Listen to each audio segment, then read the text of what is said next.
logic of indirect language, of innuendo and euphemism, I came across another concept that turned out to be pivotal in my research career and led to a whole slew of studies in making sense of our social life. And that is the notion called common knowledge. Not in the sense of something that you expect to be the conventional wisdom, but in a technical sense that comes out of philosophy and mathematical game theory. So what's common knowledge?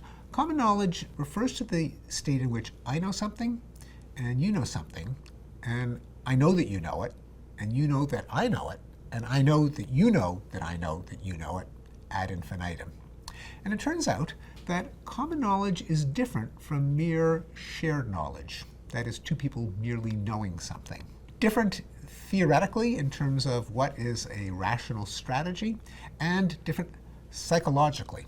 So let me start with why it's such a big deal. A good illustration of the concept of common knowledge is the story of the emperor's new clothes. When the little boy said the emperor was naked, he wasn't telling anyone anything that they didn't already know, anything they couldn't see with their own eyeballs. Everyone knew the emperor was naked. So why was it such a climax of the story? Well, when the little boy blurted it out, he created common knowledge. Now, no one had to wonder, gee, is it just me? Everyone knew that everyone else knew that everyone else knew that everyone else knew the emperor was naked, and that changed their relationship with the emperor. Namely, they were no longer subordinates. They were licensed to laugh at him. They challenged his authority. What that story tells us is that one of the things that common knowledge does is it can change our relationship model. Why would it matter so much? What's the difference between knowing something and knowing that the other person knows that you know that they know it? Well, mathematicians and economists and philosophers tell us that common knowledge is necessary for coordination, for two people to arrive at the same option that benefits them both. And coordination dilemmas are ubiquitous in life. Classic illustration comes from the philosopher Jean-Jacques Rousseau, who called it the stag hunt, where imagine that you have two hunters. Rousseau wrote in the 18th century, there were no telephones or cell phones. So they are separated, they cannot communicate. Every day the two hunters can meet and either work together to fell a stag, which is a big meaty jackpot, but it takes two of them to fell one, and they have to bring heavy hunting equipment, or they can work individually to go after rabbit. Easier to catch, one hunter can catch a rabbit, but of course there's a lot less meat. Now, how do they decide every morning whether to show up with the heavy weaponry for stag or the lighter weaponry for rabbits? Well, it's not enough for a hunter to think, I'm in the mood to hunt stag today. It's not even enough for both of them to have that thought, because even if one says, well, I want to hunt stag, and I think my pal wants to hunt stag, the question is, does he know that I want to hunt stag? If he doesn't, even though I do want to hunt stag, he might think I want to hunt rabbit. Then he'd be stuck with the wrong weapons if he showed up with that mistaken guess, and he might just do his easiest and bring the light weaponry for rabbit. Hate to interrupt. Wouldn't you prefer uninterrupted indulgence? Head to findqualia.com to access the entire series by the genius Steven Pinker, completely ad-free.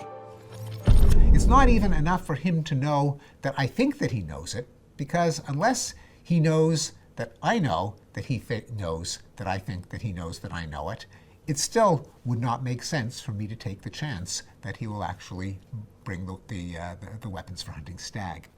Only if there's common knowledge, if somehow we could send up a smoke signal, so we both knew both that the message was there and that the other guy got the message, and we know that he got the message, that we could be confident that we could coordinate on that choice. Social relationships are a kind of stag hunt. They're a kind of coordination game.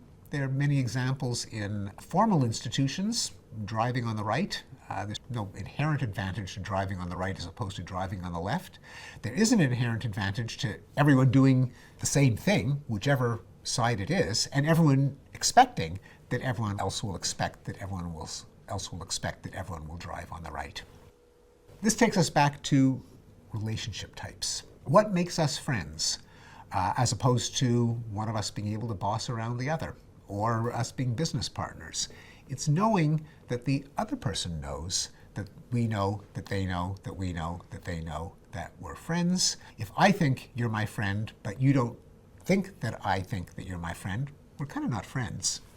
And that's the final reason why we avoid blurting something out when it threatens a relationship. Namely, our relationships depend on common knowledge of the relationship type, and language, like the little boy shouting out the emperor is naked, creates that common knowledge. You can no longer deny it. You can no longer deny that the other person knows that you know it. So let's go back to the situation of a seduction. Why does Harry say, do you want to come up for Netflix and chill instead of you want to have sex? When any grown woman kind of knows what Netflix and chill really means. Well, if he says, do you want to come up for Netflix and chill? And she says, no, it's kind of getting late.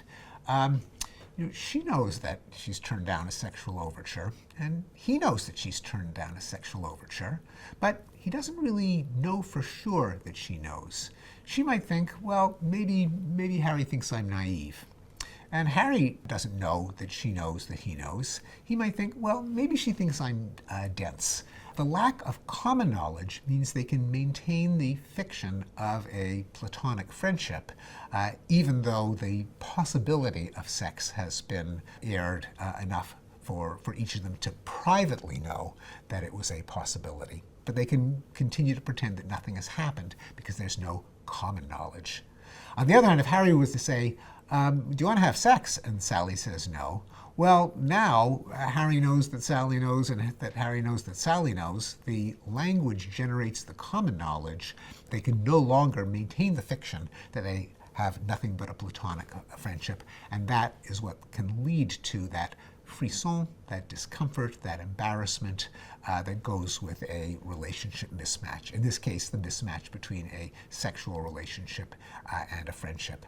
And so the ability of language to generate common knowledge, I think, is what we use when we want to consummate a relationship in an unambiguous manner, but it's also what we try to hold back from when we want to tender an offer and don't want to change the relationship type precipitously.